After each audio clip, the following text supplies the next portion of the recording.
തിരുവചന സന്ദേശങ്ങൾ ശ്രവിക്കുന്നതിനായി ഭാഗ്യവചനധാര ഇന്ന് തന്നെ സബ്സ്ക്രൈബ് ചെയ്യുക. ദൈവ തിരുനാമം വാഴ്ത്തപ്പെടുമാറാകട്ടെ. ഇന്ന് നമ്മുടെ ചിന്താവിഷയം വിശുദ്ധ ലൂക്കോസിന്റെ സുവിശേഷം 14-ാം അധ്യായം 7 മുതൽ 11 വരെയുള്ള വാക്യങ്ങളാണ്. ഒരു പരീശ പ്രമാണിയുടെ വീട്ടിലെ വലിയ വിരുന്നിൽ അനേകരെത്തിക്കൊണ്ടിരിക്കുന്നു.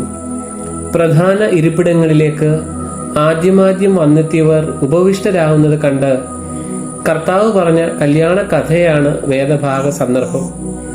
തന്നെത്താൻ ഉയർത്തുന്നവൻ താഴ്ത്തപ്പെടും, തന്നെത്താൻ താഴ്ത്തുന്നവൻ ഉയർത്തപ്പെടും എന്ന സുന്ദര ഭാഷണത്തിലൂടെ ആ ഭാഗം അവസാനിക്കുകയാണ്.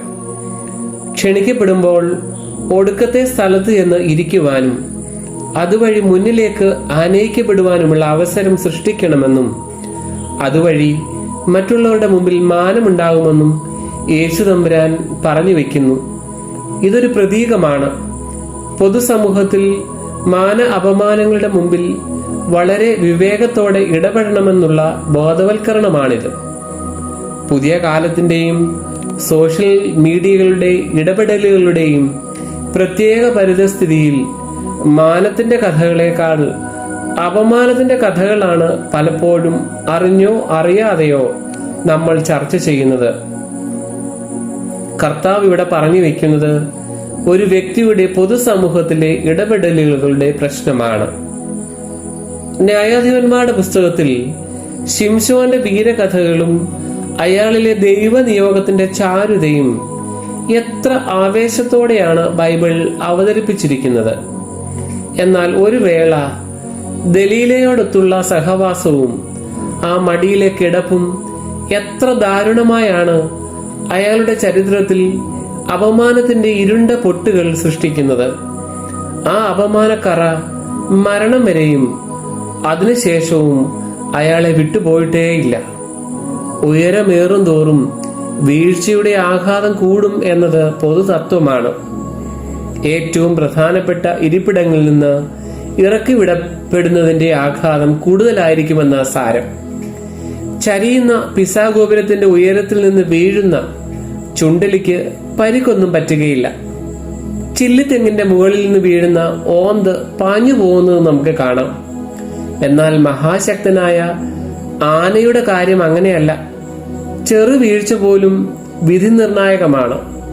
ഒരു വ്യക്തി എന്ന നിലയിൽ നിങ്ങൾ എത്രമാത്രം ഔന്നത്യത്തിലെത്തുന്നുവോ അത്രമാത്രം വ്യക്തി ജീവിതം കറയറ്റതായി സൂക്ഷിക്കേണ്ടിയിരിക്കുന്നു. പ്രതിയോഗികളെക്കാൾ അനുയായികളാൽ അവരുടെ ജീവിതം സൂക്ഷ്മ വിശകലനത്തിന് വിധേയമായി കൊണ്ടിരിക്കും എന്ന കാര്യം മറക്കരുത്. OV വിജയന്റെ ഗുരുസാഗരത്തിൽ കുഞ്ഞുണ്ണിയുടെ അച്ഛന്റെ ഉപദേശം ഇങ്ങനെയാണ്: മകനെ വീഴരുത്, വീണാൽ ബന്ധുക്കൾ ചിരിക്കും. ഈ ആക്ഷേപഹാസ്യത്തിന്റെ കുന്തമുന ഇക്കാലത്തിന് നേർക്കും നീണ്ടു വരുന്നുണ്ട്. നമ്മുടെ വീഴ്ചകൾ കാണാൻ കാത്തു നിൽക്കുന്നവർ നമ്മുടെ പരിസരങ്ങളിൽ ഉണ്ടെന്ന് നാം എപ്പോഴും ഓർക്കുന്നത് നല്ലതാണ്. ഏശാവിന്റെ വീഴ്ച കാണാൻ യാക്കോബ് കാത്തു നിന്നതുപോലെ, യേശുവിന്റെ വീഴ്ച കാണാൻ പിശാച് കാത്തു നിന്നതുപോലെ നഷ്ടപ്പെടാൻ സാധ്യതയുള്ള മാനത്തെക്കുറിച്ച് വിവേകമതികളായാലേ നമുക്ക് ഇന്നത്തെ കാലത്ത് ജീവിക്കുവാൻ സാധിക്കൂ. പ്രിയപ്പെട്ടവരെ, നമ്മുടെ ജീവിതം അപ്രകാരം ക്രമീകരിക്കുവാൻ ദൈവത്തിന്റെ പരിശുദ്ധാത്മാവ് നമ്മെ ഏവരെയും സഹായിക്കട്ടെ എന്ന് പ്രാർത്ഥിച്ചുകൊണ്ട് നിർത്തട്ടെ. ദൈവം തമ്പുരാൻ നമ്മെ ഏവരെയും അനുഗ്രഹിക്കട്ടെ.